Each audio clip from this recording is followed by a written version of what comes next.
So it is awesome to see some live faces today instead of little blips on a screen. Even though I can only see half your face, that's still awesome.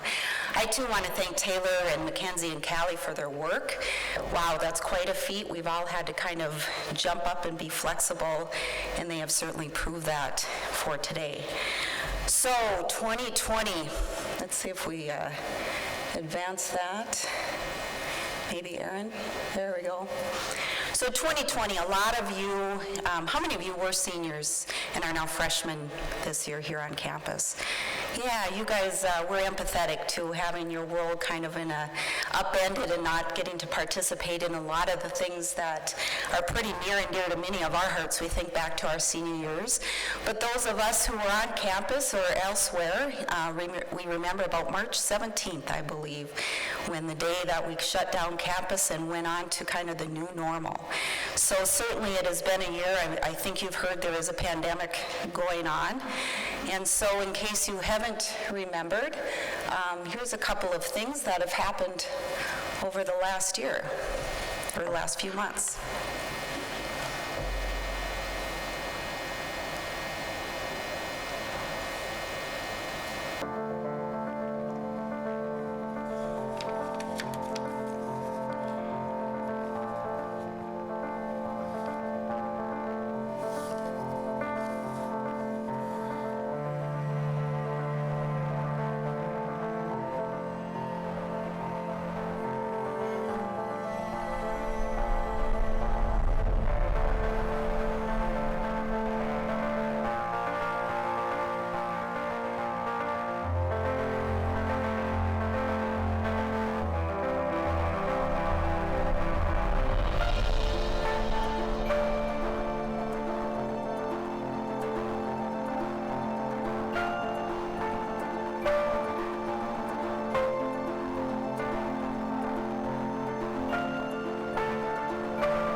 So a lot went on. 2020, a year, just the other day when I put this together, about 7.4 million cases of coronavirus just in the U.S., 210,000 deaths. We know that we're not immune to this, certainly in Bismarck-Mandan as the news continues. Over 40% of adults are suffering with anxiety and substance abuse as people are tucked away from their families, from their loved ones, from their support system. And that includes all of us at risk for this.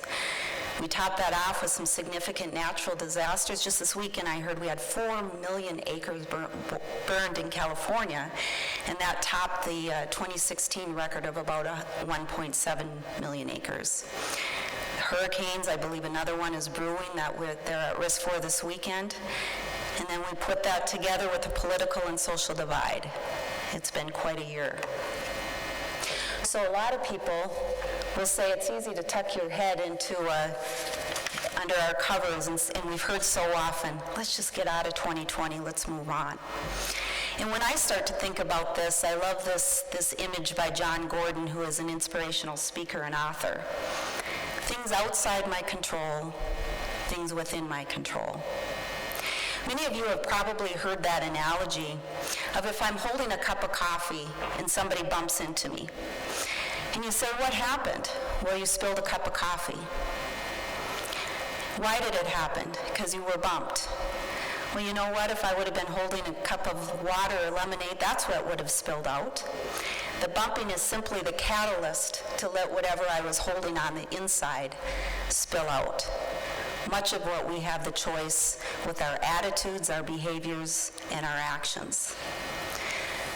So behaviors and actions, which is what brings us here today. All of us this afternoon and this morning, you're going to look around and you've got people of different educational backgrounds and demographics, where we're from, what our interests are.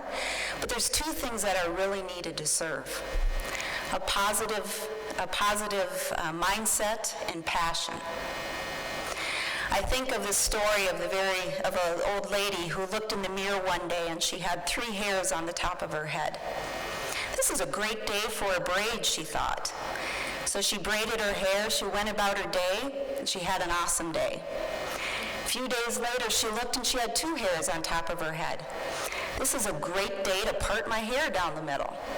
So she parted her hair, she went off on her day, and she had a fantastic day. And finally, a few days later, she looked and she had 1 hair on her head, and she said, this is a great day for a ponytail. So again, she did that, she went about her day, and she had a great day. And finally, several days later, she looked and she no longer had a hair on her head. And she thought, how awesome, I no longer have to do my hair. As Mackenzie mentioned, I've been fortunate to be on about 15 international service learning trips. And I learned something each and every time from the people that I serve, the people I'm with. And I remember one particular event. We had just spent the day down in Antigua, Guatemala at the Malnutrition Center. And if any of you have been there, it's a fantastic day, a lot of fun and cuddles with babies and cute children and a lot of laughter. But when you really think down deep, it's a pretty tough day. Because you look around and you think, boy, this cute little 2-month-old, and then you realize they're a year old. But because of malnutrition, their growth has been stunted. And that particular day when we left, there had been a baby that was dropped off at the front doorstep.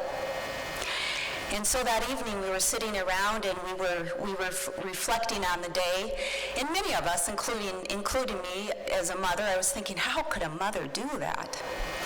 And we finally got around to Erin, and she said, I want to thank God for that mother who had the strength to do what was better for that baby than what she could provide herself.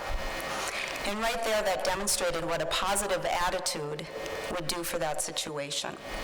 And it turned the whole evening around. Passion is the second thing. You look around and so many, you see your classmates, your faculty, your staff who are actively engaged in many things and they have a passion. Near and dear to my heart are a couple of people in town from the Atkinson family. You have Patrick, who when he was a college student at Moorhead State, he had gone to Guatemala and he saw so many women and children in need. He had a passion to open his eyes, say yes, and do something about it. Similarly, his Sister Kathleen, or Sister Kay, as most of us know her as, she was doing prison ministry.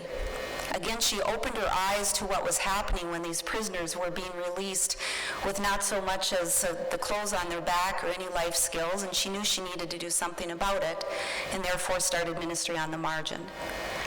So positive mindset and passion are going to go a long ways in service. So being somebody who has served at the University of Mary in the health sciences for the last 22 years, faith and reason are a lot that I think about. So why do we serve? I think of faith, there's three things to have a servant attitude. One is to serve downward, to open your eyes, and to have a faithfulness and a trustworthiness. One of the chief characteristics is the ability to serve downward. And not in a negative, derogatory way, but by the world's standards, to serve those who are beneath you in position or station in life. It's easy to serve those above, as a lot of people think that's going to get us somewhere. But we think of the best example that we have for service with Jesus cleaning or washing the feet of his disciples. There's no better model. It also takes an observant eye.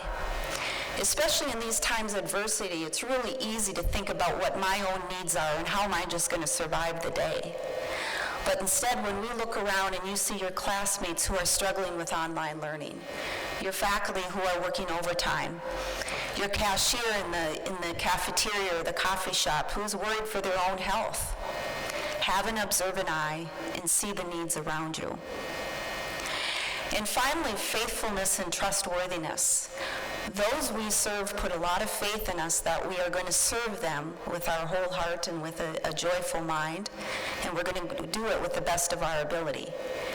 Those who are above us, asking us to serve, also ask the same thing. So today, when we are out and maybe we're picking up garbage or we're cleaning or painting or things that are necessarily mundane tasks, we do so with a joyful heart and to the best of our ability. And reason I love this, when you look at the science behind service, it actually extends people's lifespan, and it's pretty easy to see why. When you look at the volunteers have an improved ability to manage stress. They have an increased sense of life satisfaction. How many of you have been the benefactors of the pay it backward in the Starbucks line? We know science will show that altruism is contagious. When one sees somebody else serve, it's easy for you to also serve. People who served only 5.8 hours per month had an increased life satisfaction and were deemed happier in life. It helps with chronic pain, it lowers blood pressure, and we also learn new skills each and every time. And so finally, I leave you with this. Today could start the first day of a habit for us. Research will show on average it takes about 66 days to make a habit. Think about the culture that we could have if every day for the next 66 days, you do something big or small to make a difference. Think to what January of 2021 could look like. I encourage you, most of us were required to do service. I required it in our PT program. Many of you were required in high school to do service. But the real test is when you leave here and you're no longer required. Say yes, find your passion, make a difference in your community and in your profession. So right now we can't go to exotic places like Guatemala and Peru, but I guarantee you those needs are still downtown. You can find your passion by walking a dog, by doing things for small children and for social justice issues. So find your passion, say yes, and let's all go out and make a difference. So let's have an awesome day today, and thank you again to our leaders who provided this wonderful day. Thank you.